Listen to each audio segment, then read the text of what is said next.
असिन।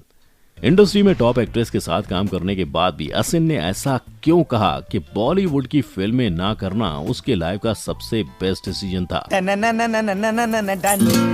उसका कारण है ये। आमिर के बाद असिन को बैक टू बैक सलमान के साथ फिल्में मिलती गई और बस फैन को लगा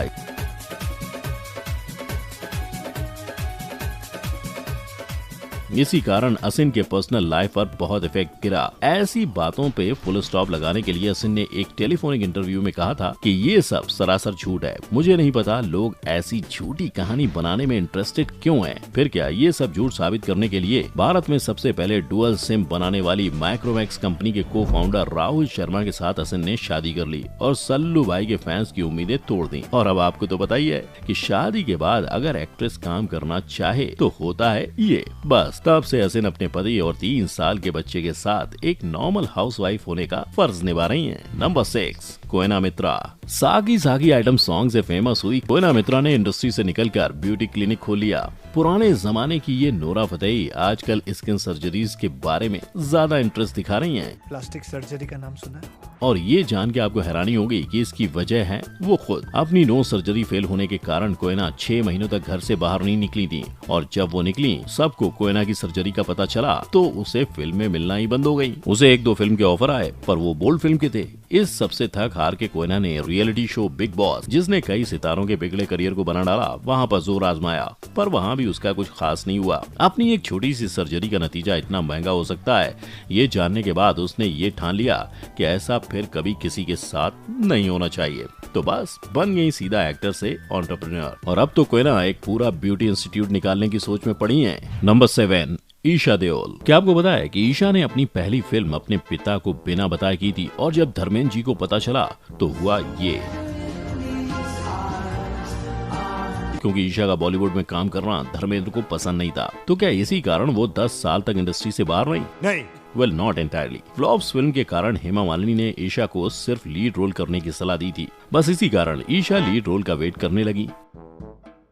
आखिरकार थक हार कर हेमा मालिनी ने खुद ही फिल्म प्रोड्यूस की पर ईशा की एक्टिंग इतनी कमाल थी कि आधी शूटिंग में डायरेक्टर घर का रास्ता पकड़ के निकल गया।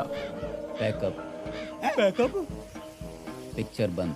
और फिर ईशा कभी मूवी में नजर नहीं आई, लेकिन फिर जब नजर आई तो ऐसे आई क्योंकि हाल ही में invisible women web series shoot के दौरान ईशा के सोशल मीडिया पर फोटो अपलोड होते ही ट्रोलर्स ने उसे बॉबी देओल से कंपेयर किया, जिसके स्मार्ट रिप्लाई देते हुए ईशा ने कहा कि अगर आप मुझे मेरे भाई से कंपेयर कर रहे हो तो ये मेरे लिए कॉम्प्लीमेंट है। नंबर 8, तनुश्री दत्ता।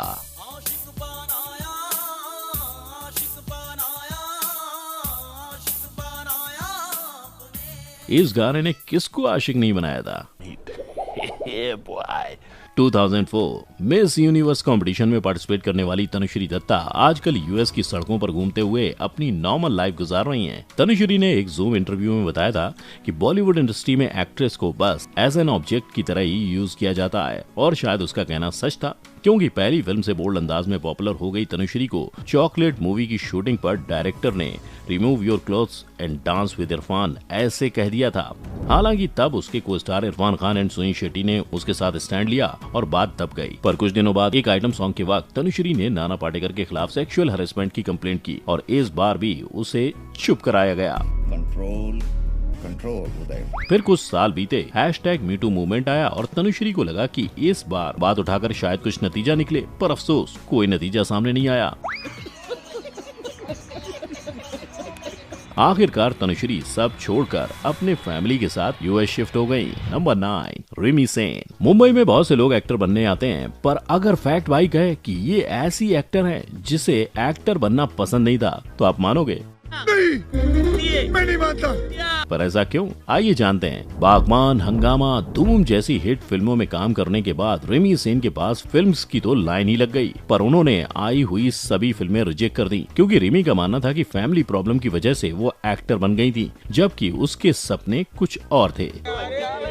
हाँ, लेकिन एक्टिंग करने का कभी शौक था नहीं मुझे, वो हो गया। और इसीलिए 2016 में रिमी ने अपना खुद का प्रोडक्शन हाउस शुरू किया और एक फिल्म भी प्रोड्यूस की। हाल ही में हुए एक इंटरव्यू में रिमी ने कहा कि वो आज भी अच्छे स्क्रिप्ट की तलाश में हैं। लेकिन रिमी के फैंस ये सुनकर खुश मत हो जाना, क्योंकि रिमी एक्टिंग के लिए नहीं बल्कि प्रोड्यूस करने के लिए अच्छी स्क्रिप्ट ढूंढ रही हैं। तो ये थी गायब होने वाली वो एक्ट्रेसेस जो और अगर तुम लोगों को ये वीडियो पसंद आई तो यार लाइक मार दो, और नहीं आई तब भी लाइक मार दो, क्योंकि फर्क नहीं पड़ता। सही बता रहा हूँ, फर्क नहीं पड़ता, बस लाइक मार दो। और अगर तुम लोग नए हो तो सब्सक्राइब करो, वो जो लाल वाला बटन है उस पर कुछ भी फेंक के मारो, ये माइक फेंक के मारो, ये कैमरा फेंक के मारो, मैंने उल्टा बोल दिया लेकिन मुझे फर्क नहीं पड़ता है, बस सब्सक्राइब करो मुझे।